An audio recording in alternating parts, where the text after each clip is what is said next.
There's a new disease that's actually an old disease. It's a disease that's been around for a long time, and some people call it a disease, some people call it a condition.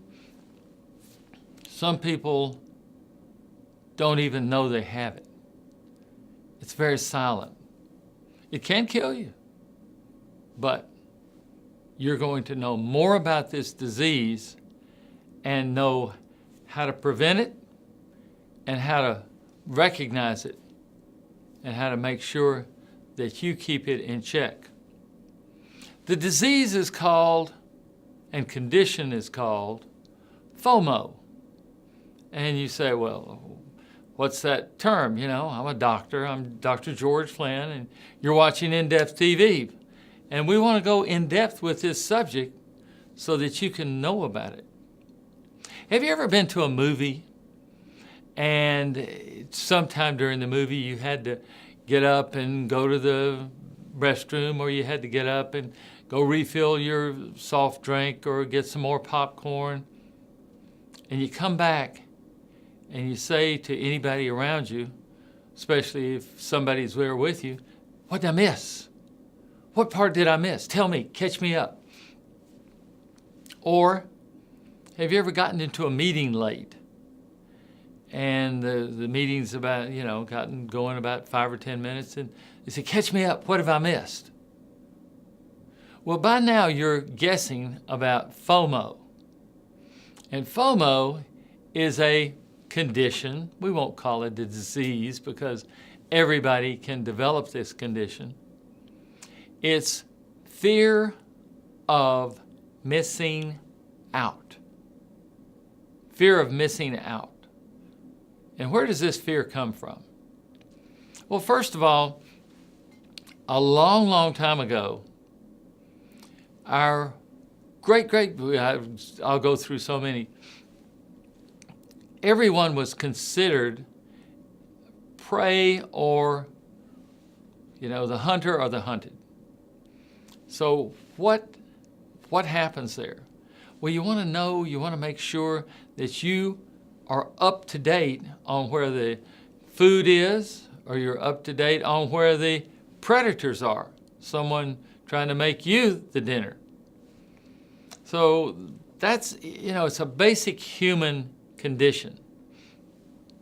You are out in the world and you want to make sure that you're up to date. You're not lagging behind. And so this fear of missing out has been with us for ages and ages and ages. But it has been wildly exacerbated, increased to levels that no one could ever comprehend by social media. There's nothing wrong with social media. Don't get me wrong. I'm not against social media. I am for you utilizing social media and not having it utilize you. So what are we talking about? Social media. Everyone these days, you go around anywhere, a restaurant, a movie, a game, an athletic game, people on dates, people driving. They're all on their phones. They're all looking at their screens. It's gotten so bad in driving, they've made laws against it. Laws against doing it. It is so dangerous. And you know what people do? They break those laws. And they cause harm. They can kill you, and that's what we were talking about. This fear of missing out can kill you by you're focusing so much on staying updated. And I'm not talking updated by the day. No, not by the hour. I'm talking about by the minute. What's happening minute to minute in everyone's lives. You see people on the phone. You go to a restaurant. You see two people, a couple, and both of them are on their devices. And I jokingly said one time to a group of people. I said, maybe we ought to just group text each other, and that way we'll communicate. So, everybody had kind of a laugh, and then they went back to looking at their phones. Texting and driving. What does that mean? Well, you've seen people do it. And, teens do it, adults do it. What does that say to you? That says this necessity, I'm coming short, I'm not calling it an addiction as yet, this necessity to keep up, to keep on top of the situation, to make sure you know about all of the breaking news, as the newspapers put it, or as radio, TV, magazines all put out breaking news. Extra, read all about it. Remember that? That was years ago.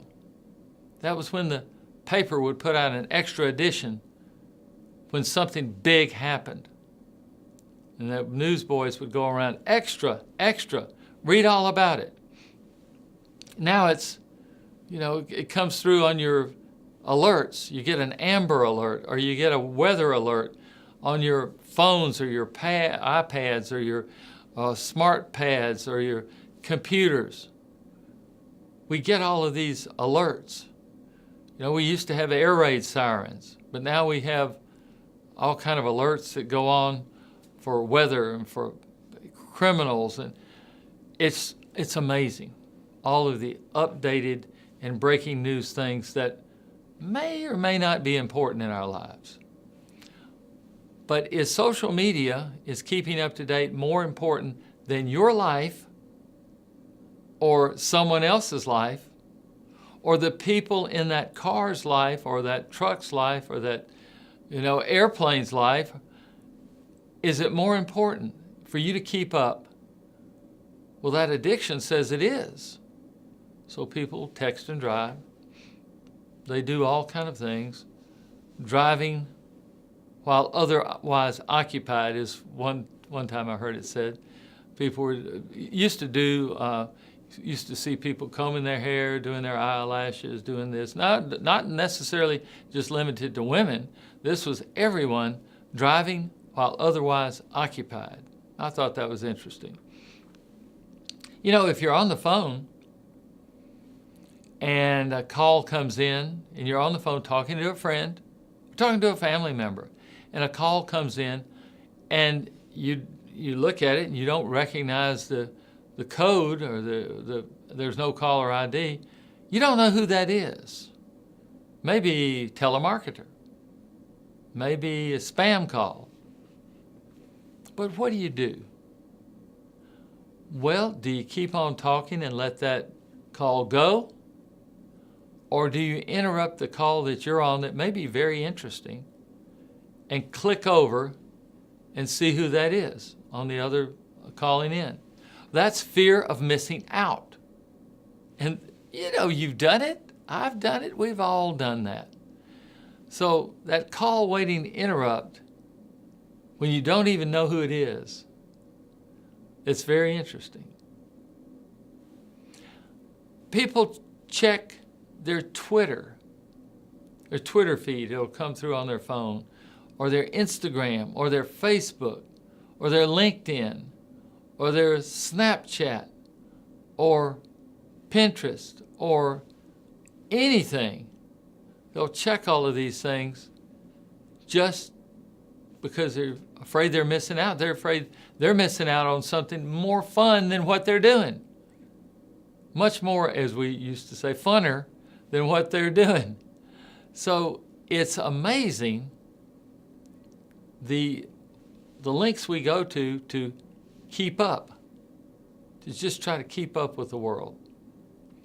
And people say, you say to them, you're just afraid of missing out. Your fear of missing out.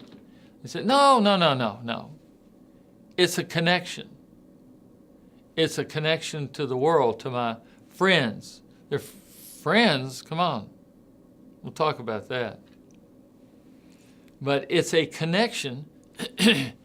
And they say, well, it's I've got to keep up. This world is moving so fast. I must keep up. And so I have to keep on checking all of these social media sites. I have to know what's happening. Because if I know what's happening, then I have control of my life. I can know what to do. It's all about me wanting to control my life. Well, what about these friends? And what about Fomo? Well, first of all, Fomo, if you say, it's like people in AA or Alcoholics Anonymous. I can quit drinking anytime I want. That's what they say. And I can turn off my cell phone anytime I want. But let me just check it one more time before I turn it off. But let me just have one more drink before I quit. You get the connection? Not that it's bad or good, you just need to see it for what it is. So, your friends now. What about these friends? Are they real people? I'm not saying they're not real people, but are they real people? Are they unrealistically successful, beautiful? Because they're going to present themselves in the best way on these social platforms. Sure they are. Wouldn't you? Well, you do it too. Everybody presents themselves in the best way. Very few people present themselves as real. Feeling bad one day or feeling good one day or in a bad mood or a good mood or just real people. Most of the people you see are having lives so much better than yours. Some people get depressed. They get really depressed because they say, everyone else's life, and by everyone they mean everybody they see on all the social platforms, Facebook, LinkedIn, come up, Twitter, Instagram, they're all having so much fun. They're all smiley. They're all this. And they're not real. They don't get real down with it and share their lives with you. They share the greatest part, the most successful part of their lives, but are they real? And here's what I worry about. What's happening when you check your device, your smartphone, your smart tablet, pick the device? You have built up a little fear of missing out, and it may take 15 seconds, may take a minute, may take 5 minutes, may take an hour. But once you develop it enough, you got to punch that screen or hit that button, click the mouse, do whatever you do to see what you've missed. What have I missed? I got to catch up. I got to run faster on this hamster wheel of online. And you do it. But that relieves the pressure for just a minute, and then you're addicted to doing it again. That pressure is so much, I got to relieve that pressure. How can I relieve the pressure? Punch that screen. That will help me relieve the pressure. So I just want you to know about it. And once you know about it, you'll know what to do about it. Maybe turn it off. Maybe cut down on the usage. It's your choice, of course. But just remember, Facebook, LinkedIn, Twitter, Instagram, pick any one of them. They want you to stay on there. Come on there and stay on there so they can show you their advertising. And so they're going to promote that FOMO. They're going to promote that fear of missing out. You don't want to miss it. And speaking of that, you don't want to miss our next episode, so we'll see you next time.